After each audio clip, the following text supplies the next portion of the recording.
खबर शामिल करते हैं। कोटली आज़ाद कश्मीर की तहसील चढ़ोई में आज़ादी मैराथन रेस का इनेकाद किया गया, जिसमें तहसील भर से एथलीट ने हिस्सा लिया। एहतशाम मूसा ने 2 किलोमीटर का फासला 6 मिनट में तय करके पहली पोजीशन हासिल कर ली। इस हवाले से मजीद रिपोर्ट कर रहे हैं कोटली से मोहम्मद नदीम चौधरी।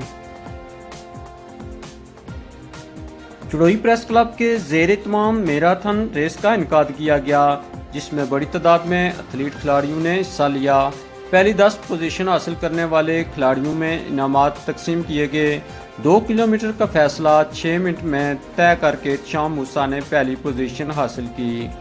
तकरीब के मेहमान खुसूसी उम्मीदवार असम्बली राजा इकबाल खान और राजा रियासत खान थे, जबकि राजा मुनव्वर खान, प्रोफेसर फयाज समेत बड़ी तादाद में मुअज़्ज़िज़ीन इलाका ने शिरकत की।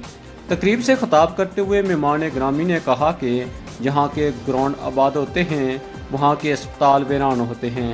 इस तरह की सरगर्मियाँ नौजवानों को जिस्मानी तौर पर चुस्त रखती हैं। चढ़ोई प्रेस क्लब को इस पर मुबारकबाद पेश करते हैं जिन्होंने नौजवानों के लिए इस रेस का इनेकाद किया।